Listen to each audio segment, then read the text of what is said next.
बोली बोली रे मुरलिया राधे राधे, बोली बोली रे मुरलिया राधे राधे, राधे राधे राधे राधे, राधे राधे राधे राधे, बोली बोली रे मुरलिया राधे राधे, बोली बोली रे मुरलिया राधे राधे। गोकुल में बोली मथुरा में बोली, गोकुल में बोली मथुरा में बोली, गोवर्धन में बोली राधे राधे, गोवर्धन में बोली राधे राधे, बोली बोली रे मुरलिया राधे राधे, बोली बोली रे मुरलिया राधे राधे। भगवान श्री कृष्ण युधिष्ठिर से कहते कि युधिष्ठिर, आषाढ़ मास के जो शुक्ल पक्ष की एकादशी को देवशयनी एकादशी के नाम से इसको जाना जाता है। और इसी दिन भगवान जो है 4 महीने क्षीर सागर में शयन करते हैं और इसी दिन से चातुर्मास व्रत भी जो है प्रारंभ हो जाता है। पुराणों के अनुसार इस दिन से भगवान विष्णु जब 4 महीने पाताल लोक में शयन करते हैं और यही 4 महीने जो है चातुर्मास के कहलाते हैं। चातुर्मास में भगवान की भक्ति करने का समय जो है विशेष बताया हुआ है। कहते कि इस दौरान कोई भी जो है शुभ कार्य जो है वर्जित बताया, कोई शुभ कार्य नहीं होता, कोई विवाह के कार्य नहीं होते, कोई गृह प्रवेश के कार्य नहीं होते, क्योंकि देव जब सो जाते हैं तो शुभ कार्य जो है नहीं किया जाता है और यदि कोई कर भी लेता तो शुभ कार्य करने का फल जो है प्राप्त नहीं होता है। शास्त्रों के अनुसार भगवान विष्णु ने जब वामन अवतार धारण किया था, वामन अवतार धारण करने पर एक समय जब दैत्यराज बलि से यज्ञ में भगवान वामन रूप में विराजमान हुए और विराजमान होकर के भगवान ने जब तपस्या करने के लिए 3 पग भूमि मांगने का आदेश राजा बलि को दिया, तो बलि ने जो है 3 पग भूमि जब भगवान को देने लगे तो कहा कि आप जो है एकमात्र 3 पग भूमि मुझसे मांग रहे हो, मैं तो राजा हूँ, बड़ा प्रतापी राजा हूँ, मेरे पास बहुत कुछ पड़ा हुआ है, धन धान्य अश्व पशु, कुछ और मांग लिया होता, एकमात्र आप 3 पर भूमि मुझसे मांग रहे हैं। क्योंकि वामन रूप भगवान ने अवतार लिया था, उस वामन रूप में बलि ने उस भगवान को देखा था, सोचा कि 3 पग भूमि मेरे से मांग रहा है। कहा भगवान ने कि हे राजा, मुझे मात्र 3 पग भूमि ही चाहिए, इससे ज्यादा मुझे नहीं चाहिए।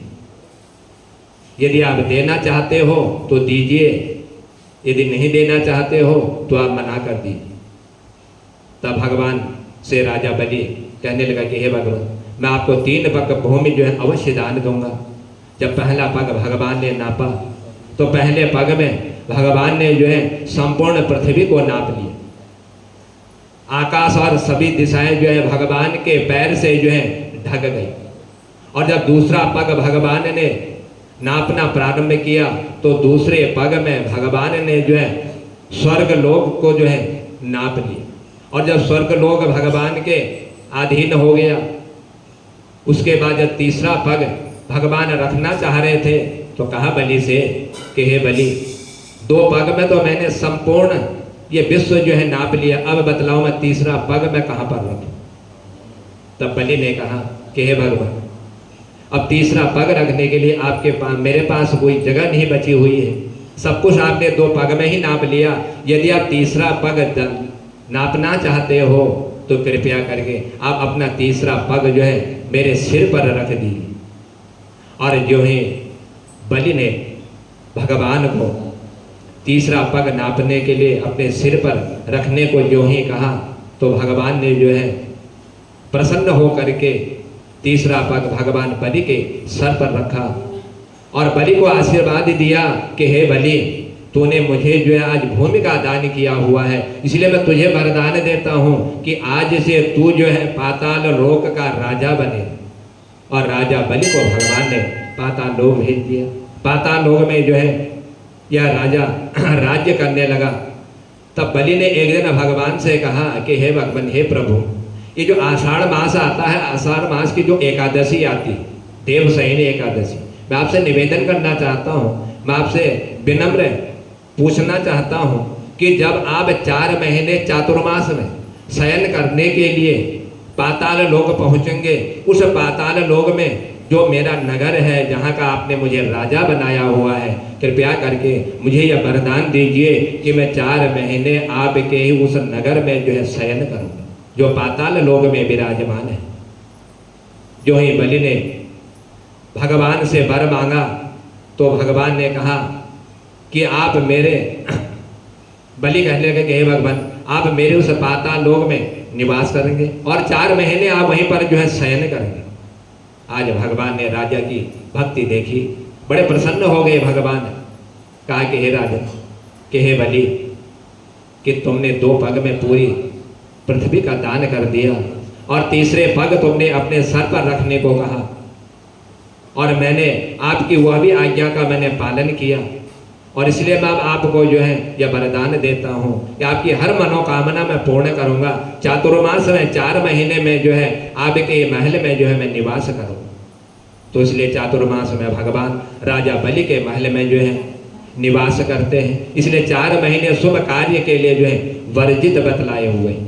सो हे राजन, धर्म के अनुसार भगवान विष्णु देवशयनी एकादशी से लेकर के देवउठनी एकादशी तक राजा बलि के यहाँ पाताल लोक में जो है निवास करते हैं।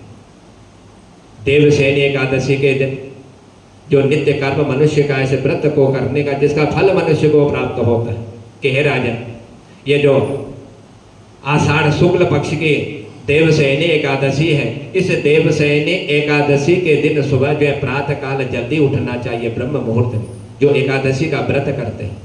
सो हे राजन, पहले घर की साफ सफाई कर ले, उसके बाद स्नान आदि करके शुद्ध हो, और जहाँ पर आपके घर में भगवान के पूजा का स्थल बना हुआ हो, उस स्थल पर जाकर के पवित्र हो करके भगवान विष्णु की, चाहे वह सोने की मूर्ति हो, चाहे चांदी की हो, पीतल की हो, तांबे की हो या मिट्टी की हो, किसी भी चीज़ की मूर्ति हो, उस मूर्ति को भगवान की स्थापित करें।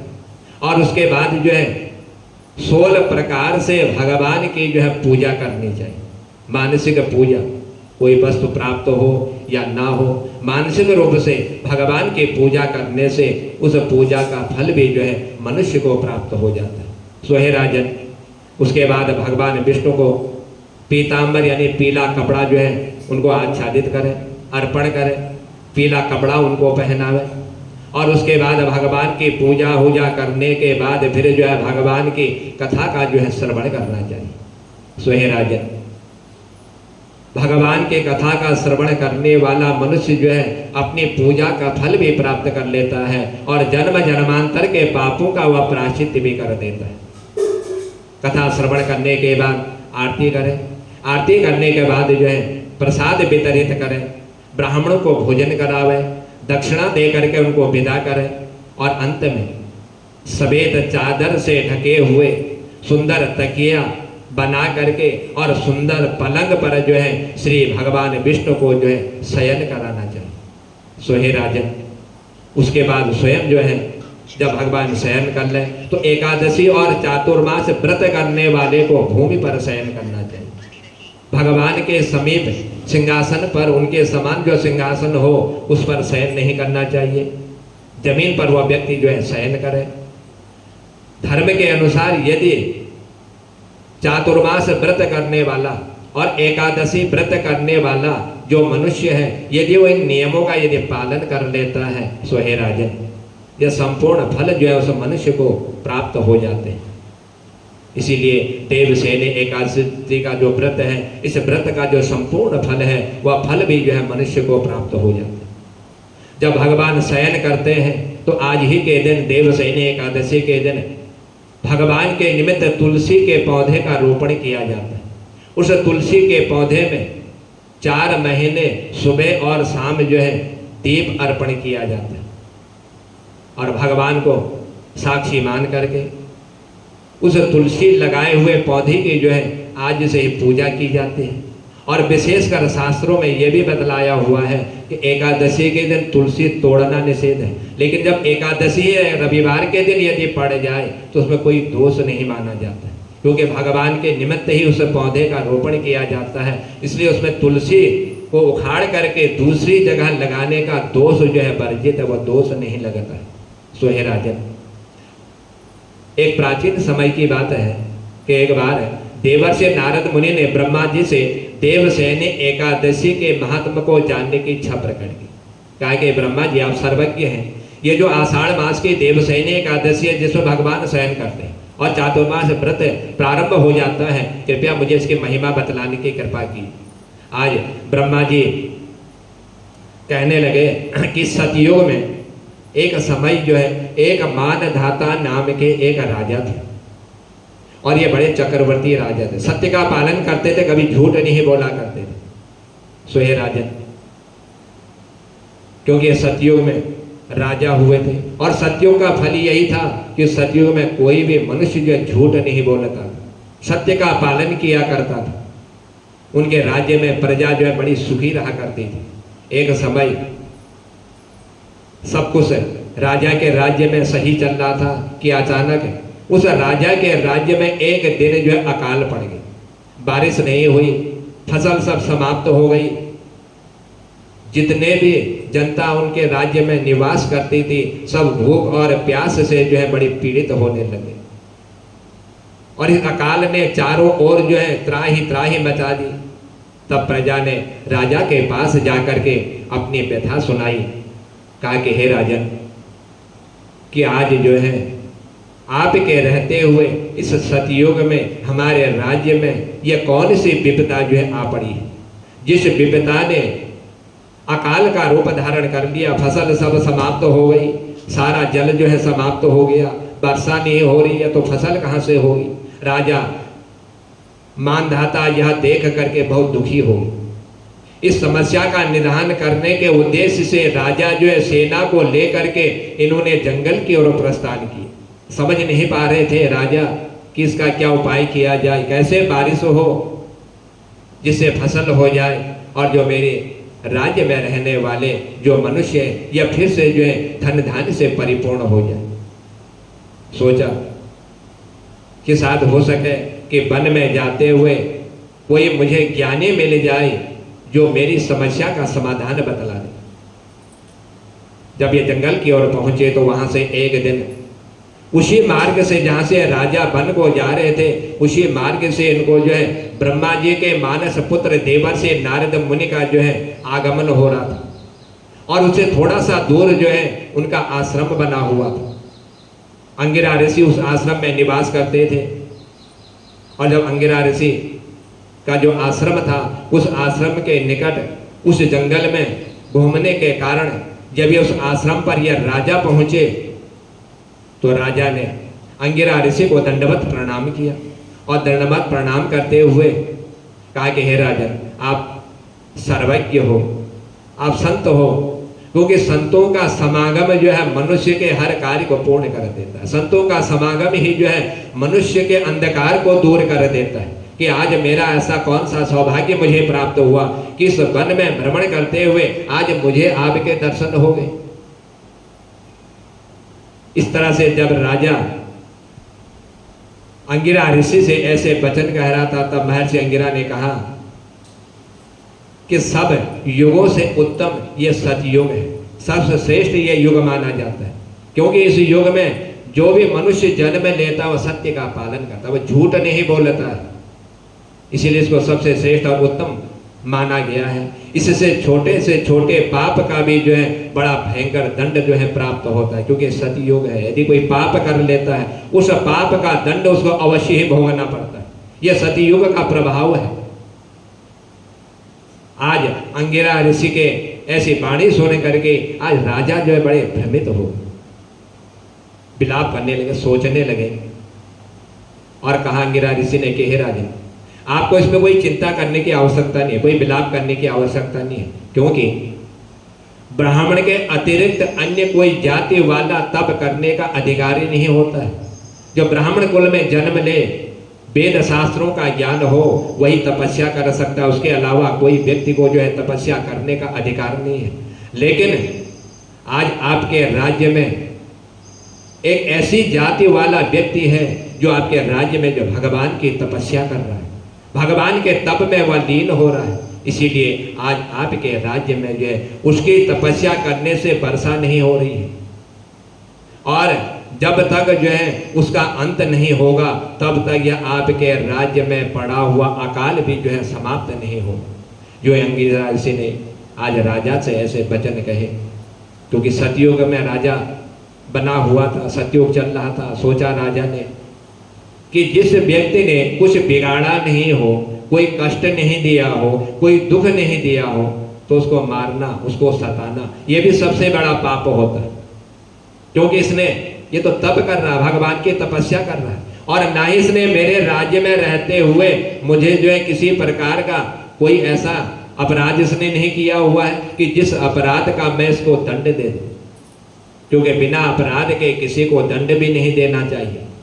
मैं राजा हूँ, सत्य का पालन करने वाला, और सतयुग में मैं जो है राजा बना हुआ। मैं किसी के को अपराध है, बिना अपराध के दंड नहीं दे सकता। यदि उसका कोई अपराध हो तब जाकर के मैं उसको दंड दे सकता।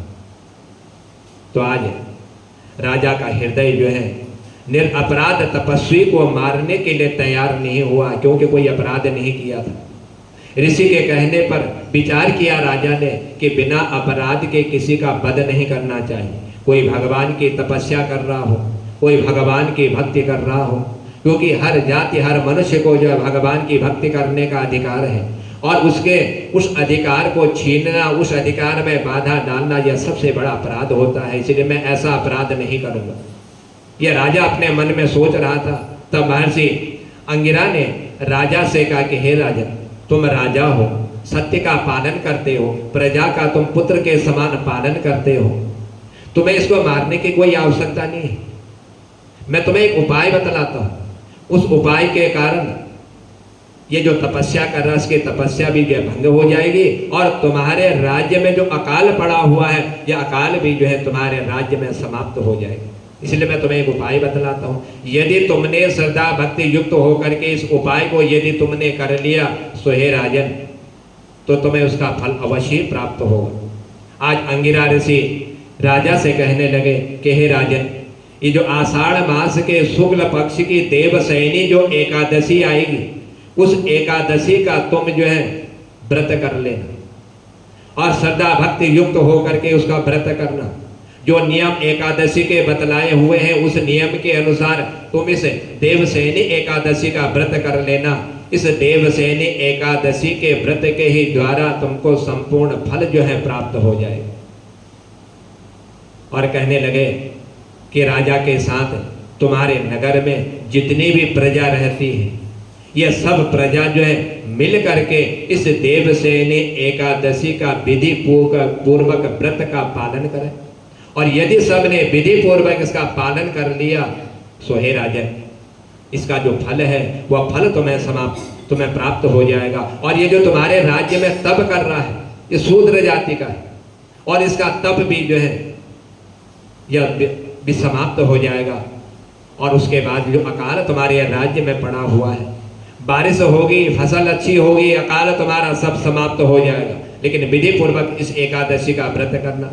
आज ऋषि के कहने पर इस मानधाता नाम के इस राजा ने आषाढ़ मास के शुक्ल पक्ष की देवशयनी एकादशी का व्रत जो है प्रारंभ कर लिया। जो नियम एकादशी का बतलाया था, दशमी के दिन, एकादशी के दिन, द्वादशी के दिन, 3 दिन इसने से नियम का पालन किया। और इस नियम का पालन करते हुए बड़ी श्रद्धा भक्ति युक्त होकर के षोडोपचार से भगवान की इसने जो है पूजा प्रारंभ करी।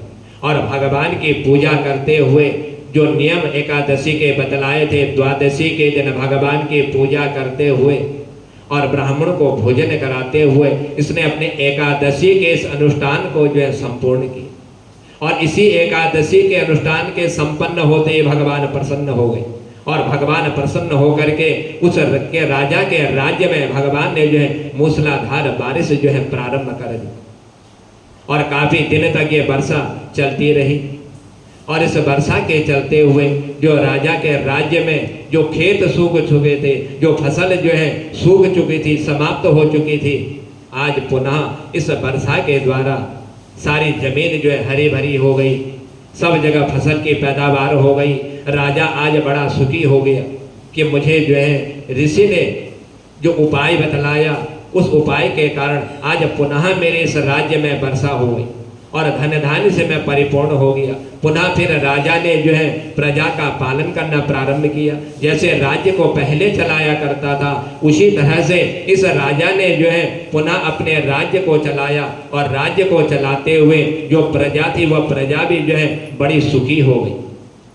तब राजा अपने मन में विचार करने लगा, सोचने लगा कि यदि वह राजा मुझे इस एकादशी का व्रत का नियम नहीं बतलाते तो मेरे राज्य का जो अकाल है, मेरे राज्य का अकाल भी जो है यह समाप्त नहीं होता।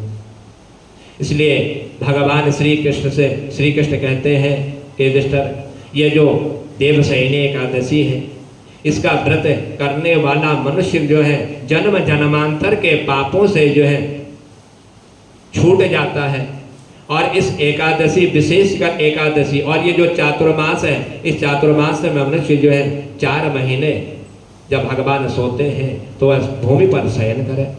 सावन में साग, भादों में दही, कुआर में दूध और कार्तिक में दाल का जो है चातुर्मास व्रत करने वाले को त्याग कर देना चाहिए, इनका सेवन नहीं करना चाहिए। और जो चौमासे में ब्रह्मचर्य का पालन करता है वह परम गति को प्राप्त हो जाता है। सो हे राजन, एकादशी के व्रत से ही मनुष्य जो है सब पापों से मुक्त हो जाता है, और उसके जन्म जन्मांतर के पापों का प्रायश्चित करता हुआ वह मनुष्य इस लोक में सुख भोग करके भगवान के वैकुंठ धाम को जो है प्राप्त हो जाता है। इसीलिए नियम पूर्वक श्रद्धा भक्ति के द्वारा एकादशी का उपवास करना चाहिए।